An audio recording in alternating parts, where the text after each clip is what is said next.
Welcome back to another recorded seminar here at Silicon Dojo. So if you don't know what's going on here, basically I am known as Eli the Computer Guy, and I've created a free educational program here in Asheville, North Carolina. And as part of that program, every week I do particular seminars, particular classes, talking about specific subjects within the technology world. And so what I do is I present those classes to the people that show up here at Silicon Dojo.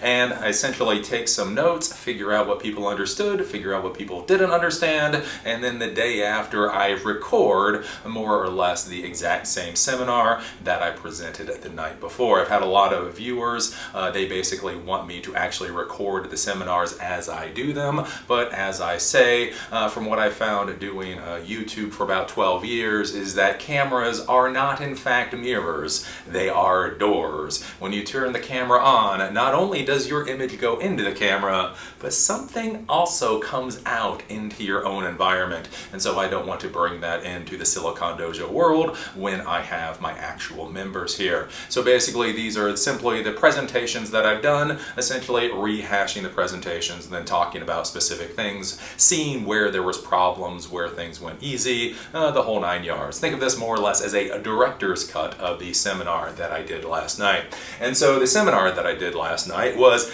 Easy Twilio for SMS. Yeah. Here's some director's notes on how easy Twilio is. Twilio is a complete pain in the butt.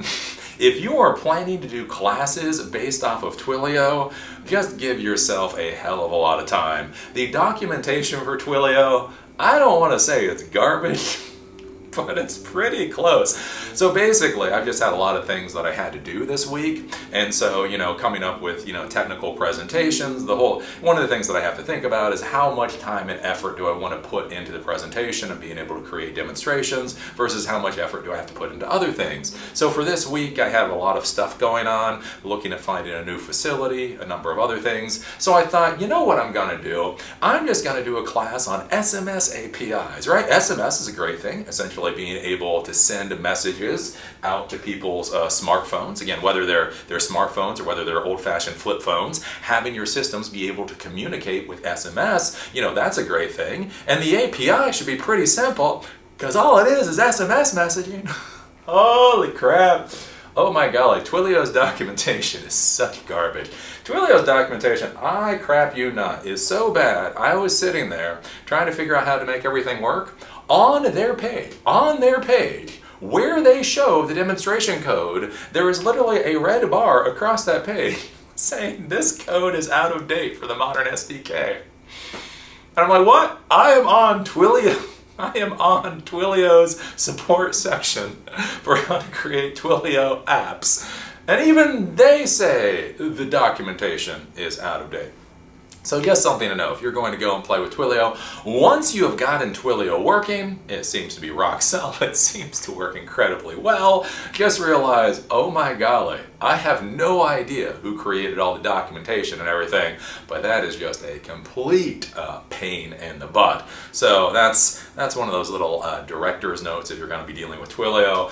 Really awesome technology, you really should go and play with it and understand how you can use SMS in your infrastructure, but oh my God, golly, it should not be that hard. It should not be that hard. Now, to understand what is basically going to be going on today is what I want to show you is how, like with IoT devices, you can actually control IoT devices simply being able to send an SMS message. So I have this fan here. It is connected to a relay. So this is a relay that's connected to a Raspberry Pi. So basically the Raspberry Pi, what I'm going to do is I'm going to send an SMS message. That's going to get processed up on the web. The Raspberry Pi is going to be able to grab that command. It's then going to turn the relay on, which is then going to turn the fan on. So I just kind of want to give you an example. Oops. No, don't do that. Of what can occur. So let's see if the focus on this thing works, right? So so anyway, so this is my smartphone. I don't know whether it'll actually come in focus. So one of the things I want to do is I want to type on, right? So I'm just going to simply type under lowercase on, right? So then I'm going to send this. So just as an SMS, that's going to get sent. And look at that. Did you hear that? The fan turned on. The fan turned on. Not only that, I then got a response. So with the little code that I've created, it can actually send me an image. So with Twilio's SMS, it can send me an image, and then it sends me some other stuff that I put in here. So it says hello, and it gives a fake phone number. I don't want you to know my phone number. It gives a fake phone number. It says you said on, right? So what's really interesting about this is this could actually process information from somewhere else. So CPU utilization, heat, humidity, water level, that type of thing. And it could actually send you, okay, you said turn the fan on and the heat is currently at X, Y, or Z. So what I'm going to be showing you today is how to be able to send an image like this, and then to give you an idea of how you can actually control your IoT infrastructure simply using SMS. And again, the really cool thing about this is you can use a flip phone. So essentially all I'm doing is I'm sending a code. So right now it's processing versus on or off. So here's the Python code that's running. If command equals on, then do this. If command equals off, do this. So the important thing to understand is since I actually have a smartphone, I can type in on or I can type in off rather easily. But remember, this can just be a code. It could be 1 equals on and 2 equals off, or 1 equals on and 0 equals off, and 13 equals, I don't know, do something else, right? So that's one of the things that's really cool about this with SMS is now you can start controlling your higher level infrastructure with something as simple as a flip phone. Imagine on your flip phone that you can be almost anywhere literally in the world, and you can be getting information from your infrastructure, valuable information from your infrastructure, and then you can actually be sending commands back to your infrastructure with, just an old StarTAC. I think that, again, this is where I get geeky. I think that is absolutely fascinating. So that is why we were talking about this particular subject today. Okay, so let's go to HDMI and actually get into the easy Twilio for SMS. Yeah, once you figure out how to write the code, once you figure out how to set it up, it's very easy to modify. Oh, it was a nightmare. It was such a pain in the butt.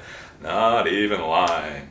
So let's do the introduction to Twilio. So basically what Twilio is it's SMS infrastructure as a service. So you will hear IaaS a lot nowadays, at least from me, because it's a very valuable thing. What infrastructure as a service is these are the services that are required for your infrastructure that are simply hosted somewhere else, essentially by using API calls, being authenticated with, secret keys or that kind of thing. What you can do is you can communicate with somebody else's infrastructure and then have their infrastructure deal with whatever it is that you need to get done. They have storage infrastructure as a service. I just did the video on computer vision infrastructure as a service. So you can just send a picture up to Azure Cognitive Services and it will give you what it sees, right?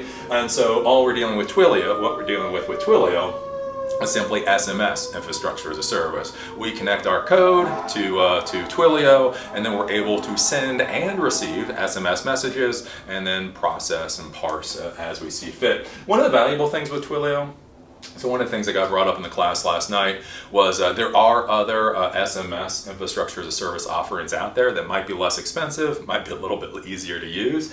One of the valuable things with Twilio is really diving into the communication aspect of infrastructure as a service. So if you want to do voice, they have a whole thing for doing voice. So if you want to send voice messages to people, if you want to create like interactive voice systems where people can call in and then they do specific things, they type in specific commands, right? You can do things like that. There's a lot of stuff that you can do with Twilio that you might not be able to do with those other SMS services. So Twilio bought SendGrid. So I use SendGrid for years. SendGrid is basically infrastructure as a service for being able to do mass emails. And so why you might want to focus on Twilio, even though their documentation is so bad, is because once you figure out how to use Twilio, then they have a lot of other offerings you can bring into your system. So like once you figure out how to do SMS, then you can start playing around with their voice offerings. Once you play around with their voice offerings, and they have these authentication services that look pretty cool. Once you do that, then you can play around with their email services. And again, one of the big things to be thinking about with any of these like platforms, again, whether it's AWS or Azure or Twilio, is basically they have a methodology for how they build out their products. And so once you understand how one product works, it's a hell of a lot easier to figure out the other products. And so if you get into using products for a company like Twilio, once you start understanding their ecosystem, it becomes a lot easier to use other things within their ecosystem. And so that's one of the valuable values for Twilio. And again, it's why I decided to go for Twilio, teaching Twilio instead of going for some other SMS service. So that's just something to think about. Again, as a decision maker, you don't just have to think about what you're going to be building for today, but also what you're going to be building for tomorrow, what you're going to be building with for 5 years from now. Right now, you may have zero interest in voice services. You're like, what the hell would I do with voice, Eli? That's ridiculous. I just want SMS. But you start using SMS services, you start realizing how cool that is, then you start thinking, oh, maybe we could do voice. Maybe we could do some other things. And right, if you've already built on Twilio, it's going to be a lot easier to add all of those other things in. It's one of those things to think about.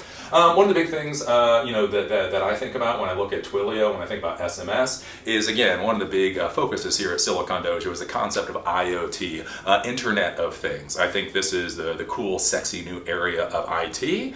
And the idea with Internet of Things is that all of these devices are going to be able to communicate with the internet. Basically, they're going to be able to send information out, they're going to be able to get commands, you're going to have machines communicating with each other. And one of the problems you get to in the modern world is, again, everybody gets tunnel vision, they focus on what they know, and so a lot of people know IPv4, right? Wi-Fi, IPv4, and the way that they think about doing Internet of Things is they think about, 5G, Wi-Fi 6, maybe IPv6, this type of thing that they know. The issue is, though, is Wi-Fi and IPv4 or IPv6 actually have a lot of problems when you start looking at IoT systems. They consume a hell of a lot of power. They don't necessarily have a huge amount of range. Again, think about this with a smartphone or a flip phone. You are most likely going to be able to get SMS messages in areas where you will not be able to bring up something like a web page or be able to get email. It's just far easier to receive SMS. There are a lot of reasons that the standard IP, wireless systems that we're using are not necessarily efficient, especially in the modern world. So that's one of the reasons that I'm interested in things like using Twilio. Is again, what other kind of communication platforms can we use other than the IPv4? I ran into a founder of a company years ago at CES, and I thought this was very interesting when IoT was still a little bit newer. And they came up with like these sensors that essentially you literally glued or you literally nailed the pallets. So they were for a warehouse system. The idea being is if the pallet got hit too hard, or if the temperature in a warehouse went below or above a certain level, you could have these sensors and they could all communicate back to a base station, and then you could have some kind of management console to understand what was going on in your warehouse, right? So if a pallet gets hit too hard, you can have somebody just go and inspect the pallet to make sure that nothing got damaged on the pallet. If pallets get too hot or too cold, somebody can go inspect it, make sure everything is okay. I was talking with them. I was like, okay, so how is this being done? Is it communicating using IPv4 or whatever? And what the founder told me, it was like, no, actually, we came up with our own proprietary protocol. They literally built their own proprietary protocol because IPv anything or Bluetooth would have just required way too much power. And so they came up with their own proprietary protocol. And the reason that you could nail these sensors or glue these sensors onto pallets is because on a simple watch battery, they would last 3 years. It was expected that these sensors would actually last longer than the pallets. And they were able to do that by using a protocol other than the standard IP, TCP IP protocols. And so this is something to be thinking about whenever you're going to be creating your own IoT systems or IoT devices. Again, 5G is the big thing. 5G. Think about it. SMS. Again, what does your little device really need to say? Does it really need to say that much? And especially when you start thinking about codes, so you can correlate codes to like some kind of dictionary. So you could have a server, and even within like a Raspberry Pi, even within the storage itself, you could have some kind of dictionary or database system where you could send, let's say, 144 characters of code, and then on either side that could get parsed out to a very complicated message. And so therefore, if you're not dealing with 5G or 4G with with whatever category, it might be a hell of a lot less expensive to have your devices to be able to communicate. They may be able to communicate in areas that you simply could not reach with other types of communication standards. There might be a lot of benefit for using something like SMS or a different type of communication protocol out there. So this is one of those important things to be thinking about. Again, SMS is the most accessible communication system globally. Think about this. I can take this phone, I can go to China, I can type on, and that fan would turn on. That's a hell of a thing. Again, I've traveled all around the world. I've been in the Grand Canyon, the whole 9 yards. And again, SMS works almost everywhere. You can be in the Grand Canyon, you can't get much of any signal, but if you can get SMS, you can literally be getting communications from your infrastructure and literally being able to send commands back to your infrastructure. That's a hell of a thing. And it's also relatively simple, right? You don't have to worry about connecting to Wi-Fi. You don't have to worry about VPN. Think about this in the modern world. Everybody's worried about security, right? You think about this. If you connect your laptop or your computer and you start getting a whole bunch of information from your infrastructure, you're worried about a VPN. How can I make sure to secure my communications between me and my infrastructure? Well, think about it. If your infrastructure just doesn't tell you very much, then you don't really have to worry about encrypting it, right? If the only information that you're receiving is something like a temperature value or whatever else, I'm not worried about encrypting that. And if all I'm doing is sending like on or something, I'm also not that worried about encrypting that, right? And so basically by using a simpler technology, you actually have less security problems in many ways. There could be some security issues, don't get me wrong, it's not like there's no security issues, but again, it's one of those things to be thinking about when you're designing. As far as Twilio is concerned, it is a pain in the butt. It is a pain in the butt. That's my polite way of saying it. You don't want to hear what I was saying a couple of days ago. The documentation is absolutely horrible. Whoever wrote the documentation for Twilio should be fired. It's pretty. Oh my God. I have to tell you this, it's the weirdest thing. When you look at the documentation for Twilio, it's the prettiest documentation you've ever seen in your life. It is horrible documentation though. It basically allows you to extend the communication for your SMS devices. Again, one of the big things I want you to be thinking about is IoT Beyond TCP IP. Again, we're technology professionals. We're supposed to be passionate about technology and all this kind of stuff. So why are we always doing the same crap the exact same way? If we are supposed to be changing the world, right? If we're supposed to be disruptors, creative destruction, and then so many people, they get their little MCSE certification and they do the same crap that people have been doing for the last decade, right? There are new technologies and there's new utilizations for old technologies out there. What if you could build infrastructure based off of the modern world versus building your infrastructure based off of 2010, right? Think about IoT beyond TCP IP. When you think about IoT, when you think about so many of these things, think about how you can build it for the modern world. TCP IP is power intensive. TCP IP is prone to attacks, right? If you have a Wi-Fi device on your network, you have to worry about, firewalls and you have to worry about, all kinds of stuff going on there. TCP IP requires configuration and maintenance. So again, if you have devices or you want to, again, like if I have my phone and I actually have to connect to my infrastructure and authenticate, there's a lot of things that have to go right for that to happen, right? There can't be any firewalls in the middle. I have to be able to connect to the Wi-Fi. There's a lot of things that I have to do if I'm going to have some kind of web administration portal into my infrastructure. Whereas if I just have SMS, where I just get an SMS, a response or communication from my infrastructure, and then I can simply type in a code and have my infrastructure do something. Think about how much less just maintenance and things that are required there. And TCP/IP is short distance. Again, SMS, you can get SMSs darn near anywhere in the world at this point, whereas TCP/IP, once you go outside the little bubble, it's going to be pretty difficult for you. As far as the project that I have created here today, this is a bit of a diagram for this particular project. So with this, I have my IoT device. So that's my little Raspberry Pi. So I have my little Raspberry Pi connected to a relay, connected to a fan. That is my IoT device. Basically, with this IoT device, can communicate.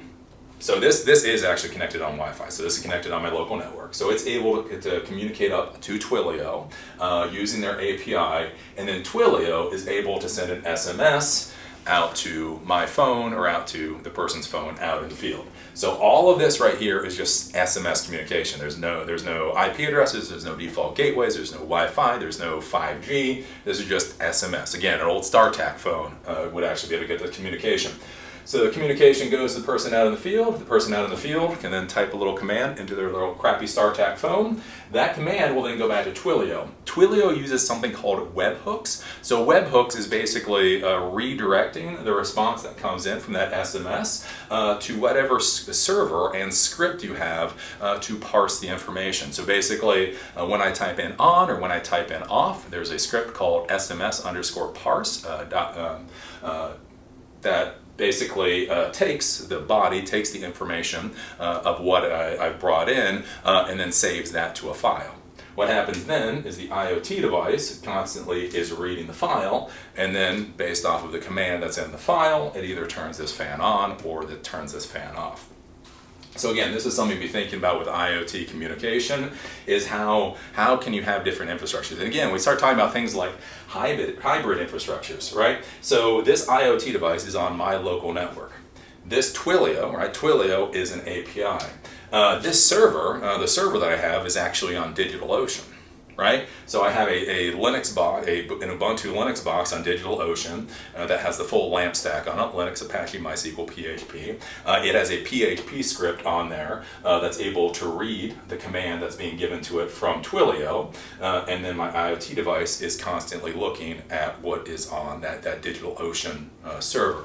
And so again, this is where things can get a little bit complicated in the modern world of IoT, where you have physical devices, you have APIs, you have servers up in the cloud, you have different ways of doing communication, and again, it's an interesting thing to be thinking about. As far as Twilio goes, basically you can sign up for Twilio and they will give you a phone number. So I'm using a free account. A lot of the things that I do here for Silicon Dojo, I try to use the free educational accounts so that you can use it for free. They have a free educational account and they gave me a $15 balance. Woo! So they give you $15 to play around with it. And then they give you a real phone number, right? So that phone number that I used on my smartphone, that is a real phone number that I was able to text. Able to send text, able to receive text, 1-970-598-00147. And before you try it, hopefully that number will be deleted by the time this post goes up on the web.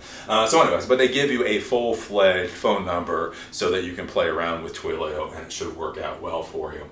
You come here, you then get their dashboard, which is horrible. Who designed this thing? It's horrible. Yeah, it's the worst dashboard in the world. Anyways, trying to figure out your way through this dashboard, you're just going to lose your mind. I'm not really sure what else to tell you. I'm sorry, it sucks. I didn't create it. But if you're trying to get through the dashboard and you're about to lose your mind, don't worry. You're in good company. One of the big things is you're going to have your account SID. So you're going to need this for being able to send SMS messages, basically being able to use the API, and then you have the auth token. Again, all this should be deleted by the time that you're watching this video, but this is where these are located. Then what you do is you go through their horrible dashboard. Have I told you what I think about their dashboard yet? It's horrible.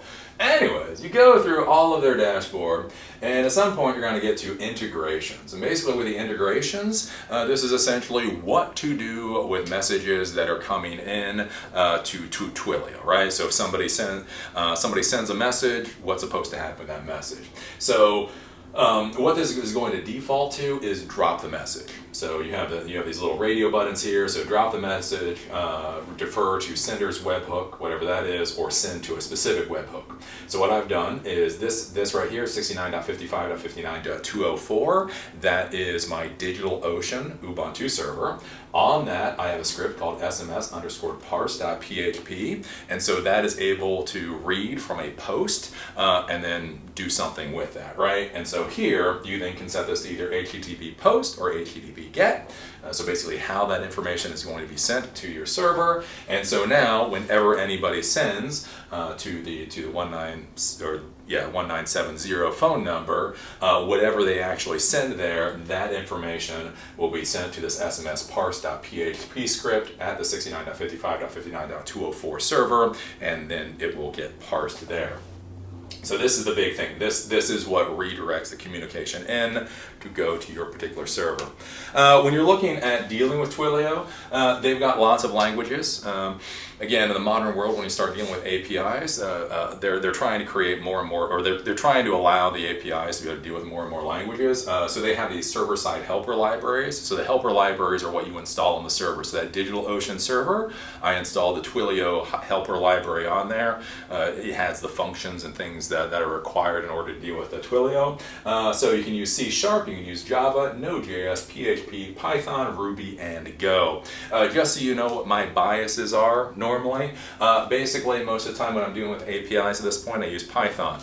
Python is kind of like the API language. So whenever you're dealing with APIs, whether it's machine vision, whether it's SMS, whatever else, they generally use Python. So for me, I usually use Python for when I'm dealing specifically with APIs, and I use PHP basically whenever I have to process web information.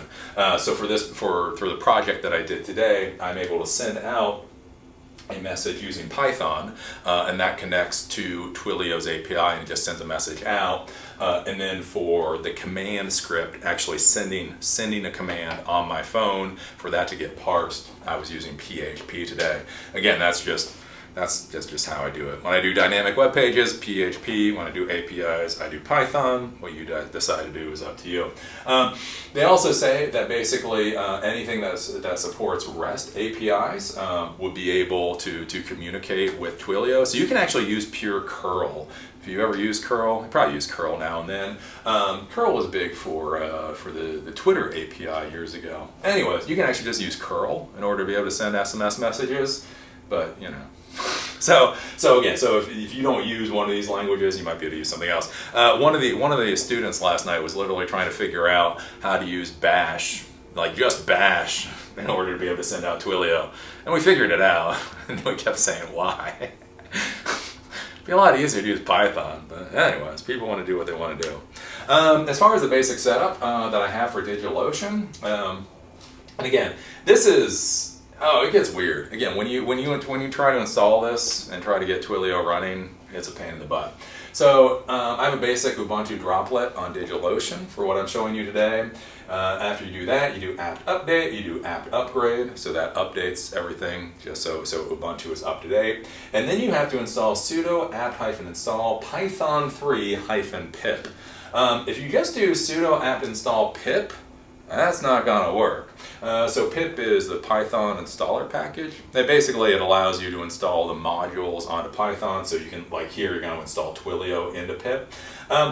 There's different ways to install pip onto Ubuntu. If you use any different way, it fails. It's not that this fails. The command works, but then when you try to install or use Twilio, once you've installed it, it doesn't work right. So anyways, you do sudo apt-install python 3-pip. That's the pip you are looking for. And then after that, you install pip3, or you do pip3 install Twilio, and that installs the helper libraries for you. Again, this is where I say the documentation. I don't know what the hell is going on, because I had to figure this out. I had to figure this out the hard way. So anyways, that's something to be sitting to think about. Past that, when we start talking about languages, as far as Twilio goes, they have something called TwilML. That's easy to say in a class. What this is it's a Twilio markup language, right? So you're going to be using multiple languages whenever you're using Twilio. So you're going to need Python, PHP, other things. So for the Python and PHP, that's going to be used for sending out messages. It's going to be used basically for the processing component. But then for the formatting, you use the TwilML. So think about this as HTML for Twilio, right? It's basically their markup language. When you take a look at their markup language, it's relatively simple. So basically, you open the response. So this is what the SMS response is going to be. You open a response tag, you close a response tag. Then you're going to say what the message is. So you open the message tag, you close the message tag. So body. So body is simply going to be the text that shows up on the SMS message. So again, so body, I don't know. I need to figure out an easier way to show you the phone. But the body is this text here, right? Hello, 111-222-333, you sent off. So that the body there is the that's what the text is. And then media. So media, the cool thing is is you can actually add a picture. So again, whenever I send this text, it's sending this picture. How it sends that picture is that you have to have the media essentially be a publicly accessible file. So whether it's actually on a normal website or whether it's just simply in a folder structure that happens to be viewable on the internet, but you know, most people don't know that it exists. Again, it just has to be HTTP or HTTPS, and then you have to give it the URL for where that media file is. Again, this is something to think about from a security standpoint, is what images are you going to be sending out? So this can be a problem, right? If you send out medical images using this, that is bad. You are going to get sued. Again, where if you send cat pictures using this, you're probably going to be fine. Again, this is where we go beyond simply how to code a message, and then you've got to be thinking about things like security and all that kind of stuff. But this is basically how the TwilML looks, and basically, you know, you just plug in whatever you want to say. And the cool part is here, I'll show you the actual code. You can actually have PHP. It's weird how this works. You can actually have PHP within this. So you can say like hello, and then you can open PHP and then say echo, you know, $name. You can actually grab a variable value. So what's kind of interesting with this is you don't the Twilio markup language. You don't put the Twilio markup language within the PHP or Python code, but you can put the PHP code within the Twilio markup language. Again, I'll show you how that works. Just kind of curious. Okay, so this is some code here. So this is the Python code. So this is my Twilio-test.py. And basically with this code, what we're going to be doing here is the first thing that we're going to have to do is bring in the Twilio module. So from twilio.rest, import client. We then do the account SID and the auth token. So again, these should be deleted by the time that you're watching this video. Then we create a client, so client equals client with that information. So this will allow you to connect to the Twilio API. Then we do message equals client.messages.create, and then you say to, so then you put a number here. So I changed this is not my number, but you put whatever number here. You put from, so what the from number is, and then you put the body, you know, so this is a test. Basically down here, you then do print message.sid, and so this will then send this information to the Twilio API. The Twilio API will then send this information that's in the body to the number that you gave, and we'll say it's from your particular number. So this is a simple way that you can use Python to actually be able to send messages through Twilio using Twilio's API. So that's how the Python thing works. As far as the PHP works, this is what the code looks like here. So basically, this is for somebody sends a message into the number, and you know, with a command or whatever else, and there's a webhook. The webhook redirects to this particular PHP script sitting on my DigitalOcean server, and then this is the PHP script that will parse and do something with it, right?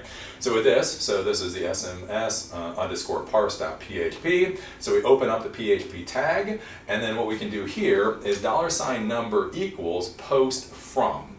So again, the SMS message, when it gets posted to this script, you have to know what the name of the individual values are. So the from name equals the phone number or the SMS number of the person that's sending the message. So basically, in order to get that, you do post from. You don't get to name this. You have to go through Twilio's information to figure out what they name things. Then we do $a body equals $_post body. So whatever message the person sent, that will be in the body, and now we've assigned that to the body here. Here what I've done is I've simply created a value for picture. In this particular value, I just have an Idris Elba picture. I don't know, I got all fanboy on Idris Elba for a while. But anyways, the first times I was playing with this, it would send me an Idris Elba picture every time I sent it a command. Hey, whatever, I like Idris Elba. Black Superman. I want that Black Superman. Anyway. That's a different story. Don't want to get canceled here. Then past that, we're going to go down here. We're going to do header, content-type, text.xml, right? And so up here within PHP, what you're able to do is you're able to grab the values coming in from post, and you're able to assign those values to the variables that you've created. You're also able to assign other variable values. One of the interesting things here, and again, this is what I don't understand with Twilio. I don't understand. I will admit that I don't understand. If you put other PHP code up here, it's not going to work. The entire thing is going to fail out. Why? Who the hell knows? I can't figure it out. Have you seen their documentation? It's horrible. Anyways, when I was playing with this, what I was able to do within this PHP section is I was able to create variables and assign values to variables. And that is it. So what becomes weird, kind of interesting down here, is actually within this response. So this is the response that will then be sent, using Twilio to whoever sent the particular message. So with this, basically, so you close the PHP here, then you open the response, then you open the message, and what you can do is you can do hello, then you open PHP, and you can echo the number that came in. So when somebody sends the message, it's going to say hello, whatever phone number that is. That's going to be sent back to them.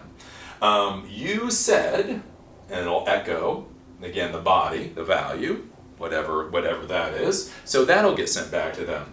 But this is what's kind of weird, right? So in order for this IoT project to work, basically the command that I send using SMS has to get written somewhere, right? It has to get written to a file that can be read by my Raspberry Pi. I do not understand. So I can then, within the response, I open PHP again, I do file put contents into message.php and whatever the value of body is. So on, off, or whatever else. On, off, or whatever else basically overwrites whatever is currently in message.php, and then I close the PHP script. So, little old me, I was originally putting this code up here with the rest of the PHP script, and it failed. When you put that up there, it fails. Doesn't work. You send messages, nothing happens. For some reason, if I put this little PHP file put contents into the response, that works like a champ. Again, I don't understand why. Have I told you about Twilio's documentation? Anyways, then past that, we come down here, we do media. So media is something like an image. Again, we call PHP again. We're going to echo whatever the value of pic is. So the value is this URL for the picture.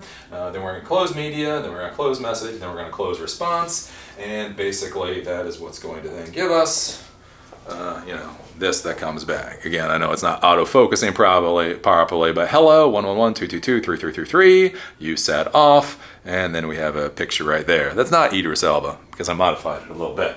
Can't have too much Idris Elba. So this is what the response code looks like. So if you want to send, if you're just sending a message out, right? So you're having your infrastructure just go through, and whenever certain parameters are hit, it's going to send out an SMS message.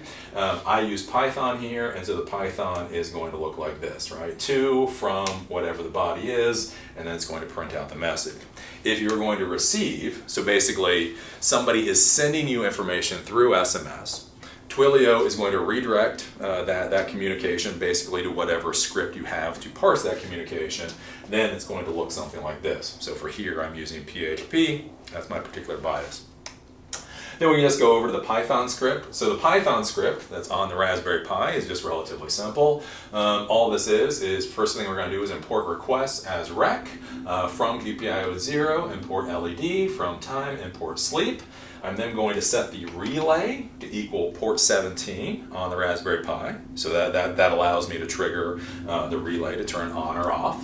And then while true. So while true means this is just going to keep going. So it's going to be a loop that never stops. Then with this, we're going to do RESP equals rec.get. And so it's going to go to this essential web page, right? So that message.php that I'm writing to, So if we go back here, right, file put contents into message.php, now what we're doing is from the Python script, we have to go up to that server. So we're going to go to 69.55 to 59.204. We are going to then look at message.php. The value is going to go into the response, RESP. Then what we're going to do is command is going to equal the resp.text. So make sure it turns whatever the response is into text. And then if command equals on, then relay is going to be on. If command equals off, relay is going to be off. Else, I always put an else in there for troubleshooting. That's how I do things. The relay is going to turn on. It's going to turn on. It's going to turn on for 1 second, and then it's going to turn off. So it's just going to keep turning on or off, and that's going to show you it got something other than on or off. So if I do this, if I just do, so I'm just going to type in HHHHH. Right, that's obviously not a good command. Right.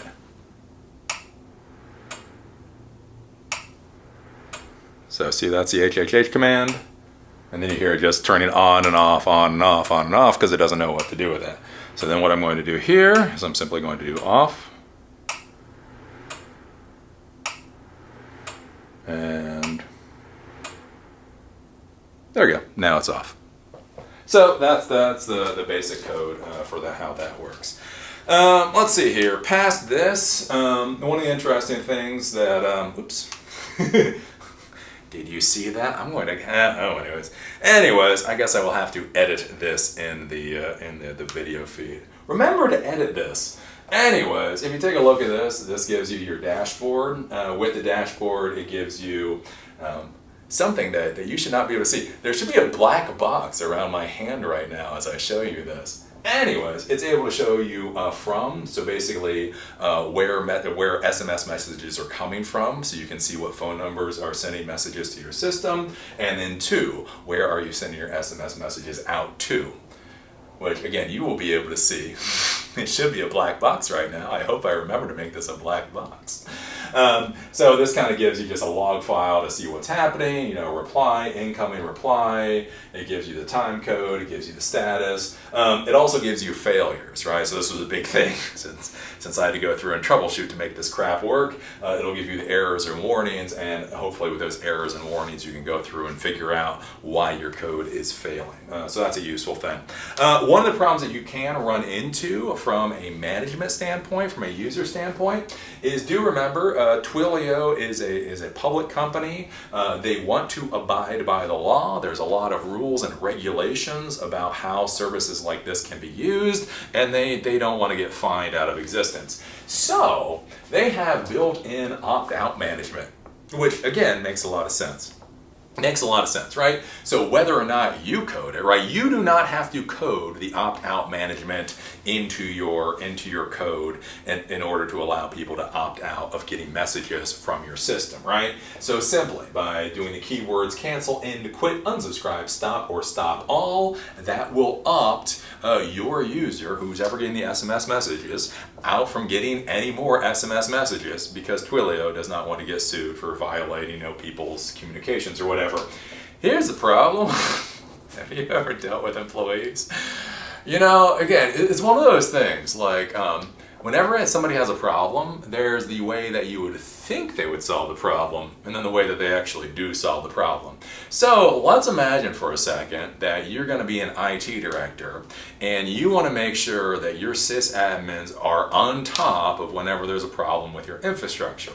So you configure this whole network management scheme in order to understand what CPUs and heat and all that kind of information. If anything goes over a threshold, then your sysadmins will automatically get an SMS message to be told that something's gone over the threshold. Now, how you expect them to deal with getting an SMS message is you would expect them to get onto some kind of remote control software or whatever else and go in and try to fix the problem. And that will get the SMS messages to stop going to them. Or they might just reply stop, and then they no longer get any SMS messages. And so this is one of the failures you have to think about with an SMS system, especially for things like notifications, is if for some reason somebody plugs in stop and then sends it back to Twilio. Twilio will opt them out of all future SMS communication from this particular system. So again, imagine if you have an annoyed girlfriend or an annoyed spouse, right? You're a sysadmin for a startup company. There are problems all the time, and they're like, darn it, you need sleep. You need relaxation. They cannot be SMS messaging you at 3 o'clock in the morning. And so, if the love of your life, at 3 o'clock in the morning sees the SMS message go off, and you haven't woken up, and they grab your phone, they're like, I'm tired of this crap, and they plug in stop. Wow. It's going to be amazing. The next day you're going to wake up and there's just not going to be any problems. It's going to be the first day your infrastructure has never warned you that there are any problems at all. So this whole opt-out management system, again, it's just one of those things to think about. It's neither a good thing nor a bad thing. It's just, again, if people stop responding to their SMS messages, they may have opted out. As far as prices go for this type of thing, it's actually very, very, very inexpensive, especially if you're using this for your own internal infrastructure. So it's 75% of a penny. So you take a penny, it's 3/4 of a penny per message, whatever that works out to. So I don't know, what does that mean? You can send, 100... You can send like 125. I think it's like 100. You can send 125 messages per dollar. You can either send or receive 125 messages per dollar. So that's a pretty good price point right there. They have toll-free numbers. They allow you to buy short codes. So again, even once you get up to scale, this thing is not too expensive. And again, this is why we start using infrastructure as a service. I know a lot of people out there, they don't like the cloud. They don't trust the cloud. They're living in the wrong period of human history. But anyways, there's a lot of people out there that don't trust the cloud. Here's why people use the cloud, is because it's $1 per 125 messages. So you think about it, if you go out there and you buy a physical server, it's gonna cost you $1,000. You pay for the sysadmin to actually set that server up. You pay for the electricity, you pay for the support, you pay for everything else for that server. That server gets expensive pretty quickly. And so to have your own SMS server, for most people, is not really budget effective. And not only that, but then you have to be able to send it. You have to connect it somehow so it can send out SMS messages. You have to worry about things like your phone number going into spam bins and the whole 9 yards. When you realize that you get 125 messages for $1, Twilio and things like it become very cost effective very quickly. They have a lot of options here. So clean local phone numbers, $1 a month. So you get a local phone number for $1 a month. One of the things that I'll warn you though, and this is a big thing whenever you use APIs, is basically how many calls do you get? What's the quota? So for this, you get 1 SMS per second. So one of the issues that can jam you up if you're starting to use something like Twilio or any other infrastructure as a service is if you're making too many calls too quickly to their infrastructure, they may rate limit you for whatever reason, and so you've just got to put some kind of rate limiter into your code. Like don't send 20 SMSs literally all at the same time. Send an SMS, wait 2 seconds. Send an SMS, wait 2 seconds. So like if you have a loop, so we're going to try to send out SMS messages to everybody in the IT department. So it'll go through, it'll scan your database for everybody that's in the IT department. It'll put that into an array, and so basically then you would just do a loop. But with that loop, you would rate limit the loop. So basically you would do the communication, wait 2 seconds, loop. Send out another communication, wait 2 seconds, loop, right? And so that's one of the big things to be thinking about with this stuff. If you go to a toll-free number, toll-free numbers are $2 a month, gives you 3 SMSs per second. If you go, again, they have short codes. If you ever use short codes, those go up to $1,000 a month, but allow you to do 100 SMSs per second. And basically, you get the point there. What I find fascinating about this particular slide, again, this is just more price points, but here's the volume discounts. And again, when you start understanding the scale of the modern world, to truly understand the scale is realize you get a volume discount for above 1 billion messages. So if you're wondering how many SMS messages are sent, yes, a single company could get a volume discount, and it would take it down to a 20th of a penny. So for a 20th of a penny, if you're sending out 1 billion messages, that's all it's going to cost you. So anyways, That's how the volume discounts and things go with Twilio, and that's basically the idea of this particular presentation. So again, whether or not you use Twilio, or whether you use some kind of other SMS API, I really honestly do believe SMS is a great way to extend the communication of your infrastructure into places where you might not be able to get standard Wi-Fi access for whatever reason. To be clear, with this particular SMS, this is using devices that are connecting to Twilio over IPv4. So if you actually wanted a device that would entirely be dealing with SMS, it would just entirely bypass any kind of Wi-Fi, any kind of 5G or whatever else, that's where you can actually get, for Raspberry Pis, you can get SMS hats. So you can actually get a hat, what's called a hat. It's basically like an extension card for a Raspberry Pi, and that can give you SMS messaging basically directly connected to the Raspberry Pi. If you do Arduino, it's called a shield. They have the same type of thing, and so that's different. So that's basically where you would have a SIM card essentially plugged into this hat, plugged into this module. You would have that module connected into your Raspberry Pi, and then from that, the Raspberry Pi could directly send to SMS and could directly receive from SMS. That's kind of its own little critter. What I'm showing you today is essentially having something like the Raspberry Pi being able to connect to a normal Wi-Fi infrastructure. With this, you're able to communicate with Twilio. Twilio is able to communicate with the phones. Phones are able to communicate with Twilio. Twilio then sends a response down to whatever parsing script that you have, and that's kind of the system that we have today. And I think this is a very interesting thing. If you have not looked at Twilio for your infrastructure, I definitely think this would be incredibly useful. Again, you think about this just from an environmental standpoint. Normal, SNMP, too many protocols. Simple Network Management Protocol. Like you think about this so SNMP is supposed to be used for all of your servers, so you can detect, are your servers overheating? Did the CPU fan stop? Are the hard drives full, or is there a problem with the hard drive? There's all kinds of stuff you can use with Simple Network Management Protocol. And so what I think is kind of interesting with a system like this is, again, for a system administrator, imagine if you have 100 servers, you have something along the lines of SNMP set up. So basically they're outputting any particular problems, and then if you could have a script that could go through, and then depending on what the problem is, you could get an SMS message. So okay, if this server completely failed, then I get a particular SMS message, so I know to go in and replace that server. If the temperature is above a certain level in one of the servers, maybe somebody else gets an SMS message. So maybe you have like a hardware server person, and so if the temperature goes above a certain level, they'll get an SMS message to say that the temperature has gone above 100 degrees, so somebody needs to go in there and play around with it. And having this all just being able to get sent to your phone is a very useful thing. And again, like I say, with something like a StarTAC, imagine being able to do rather complex things with one of these old-fashioned type of phones.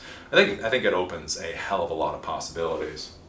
So anyways, that's a seminar. I'm done.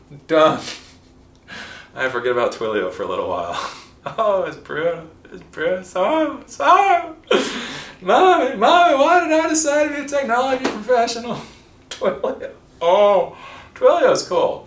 It should not be that difficult. Again, like I said, when you go through and you look at that, I just don't like the like this, and I couldn't find it. Maybe you can find it in the documentation. But again, this is the Twitter markup language, and so you can actually put the PHP functions within the Twilio markup language. But if you put it up here with kind of like the head of the PHP, the whole thing fails. Why? I don't know. I'm sorry, I think this one almost broke me. You don't understand. I had so much work to do. I had so many other things to do this week. And I remember last week, so every Friday I figure out what class I'm going to do for the next week. And so I knew I had a whole bunch of stuff on my desk for this week, and so I'm like, okay, what can be useful, what pertains to IoT, and something a little bit outside the box, and what should be relatively easy. It's like Twilio API. Oh, it's gotta be easy, right? It's just sending and receiving SMSs. How hard can that be? Oh God. Anyways, it's the truth. So anyways, so that was the seminar that I did last night. And again, I think Twilio is definitely something interesting that everybody should take a look at. And again, beyond their horrible documentation and everything else, one of the reasons that you may want to take a look at Twilio is because they offer so many things that you may be able to do. Again, they have voice options, they have authentication options. They've got like 20 different things you can now, different products you can now use. So again, once you start understanding how to deal with the Twilio ecosystem, I think you'll be surprised how many doors that then opens. So again, take my whining and complaining with a grain of salt. I think it is worth your time to go and actually take a look at Twilio. If you support what I'm doing here at Silicon Dojo, please think about supporting us with a little gift. If you go to donorbox.org/ETCG, there should be a link somewhere for donations and gifts. That would be very useful. Again, we're trying to do free to the end user, hands-on technology education here in Asheville. Not only are we doing the education here in Asheville, but you are getting the videos wherever you are in the world. If you think this is valuable, support it. It's kind of a simple proposition there. If you think what I'm doing is good for the world and valuable to you, throw a couple of dollars in. And if enough people throw a couple of dollars in, that actually makes enough money to be able to do something pretty impressive. We are currently looking at actually getting a larger space. So this is the first space that we've had for Silicon Dojo. I'm in the process of actually trying to get a lease for a much larger space, and so with that larger space we'll actually be able to have open lab, we'll be able to have equipment and everything, so people will be able to come in, they'll be able to play around with this. Like what I want for Silicon Dojo, and again, like the director's cut here, trying to explain what I'm thinking about Silicon Dojo and such, is I want to be able to do a seminar like this. And then I want next week the students that came to that seminar to be able to come in and to be able to play with Twilio and then be able to add this to whatever projects that they're doing. Again, one of the big problems you run into when you do online virtual education is if the student runs into problems, they're screwed. They've got the Twilio help documentation, and that's about it, right? And again, this is a real big problem in the technology world, is depending on what specific operating system you're using, depending on what your environment is, you may run into quirks. A port may be closed, maybe a library isn't installed on the server, right? There's all this little stupid troubleshooting stuff. And so what I want is to be able to teach people this, and then when they come into the open lab environment and when they're trying to set things up, then if they run into problems, I can sit down beside them and I can say, okay, you're running into problems, show me what you've done, show me what problem you've had, and let's work through what your particular issue is, right? So I set up my whole little thing using a DigitalOcean Droplet. So imagine if somebody was using some kind of Azure virtual server, some kind of AWS virtual server. Maybe there was something on those servers where the configurations have to be modified a little bit. May not be a lot, maybe just a specific module, maybe just a specific line of code. For some reason it's not working properly. What I want is to just be able to sit down with a student, take a look at what they're doing, and then help walk them through the troubleshooting procedure to figure out how to make this work on their system. Again, you know, it sounds stupid, but just the troubleshooting routine of, even though this PHP code, I mean, I would think that PHP code I should be able to run up here and it should be fine. But it failed. For whatever reason, it failed. So just because I'm an old-time, IT person, and I know how to troubleshoot, and I know sometimes you have to plug crap into weird places, I just put this PHP code down in the response just to see what would happen, and all of a sudden it started working. Right? This right here, this is the perfect example of why I want Silicon Dojo to exist. Because how online, how virtually do you impart things like, well, I don't know, shove the snippet of code into someplace else and see what happens. Like that's something that's very difficult to get to people in a virtual format. So anyways, that's the hope for Silicon Dojo. So yeah, again, with Silicon Dojo, if you want to come, you can take a look at silicondojo.com. That is a website for Silicon Dojo. These videos and the documentation and the slide presentation, these are all at silicondojo.com. Basically, these videos and these presentations are open source. So the idea is you can take this presentation, you can modify it, you can change it as you see fit, and then you can teach whoever you want to teach this presentation, or you can just put this up in your classroom and everybody can watch me.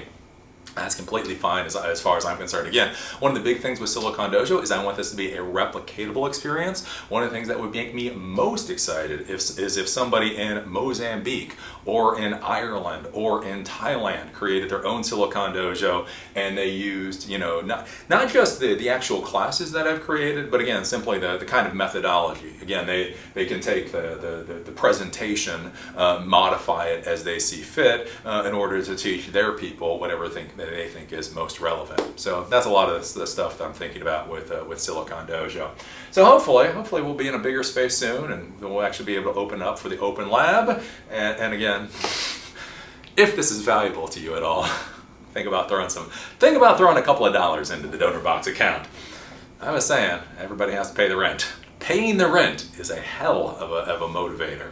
So I think that's all I've got to say for today. So as always, I enjoyed teaching this class and look forward to hopefully seeing you come down to Silicon Valley or Silicon Dojo here in Asheville, North Carolina.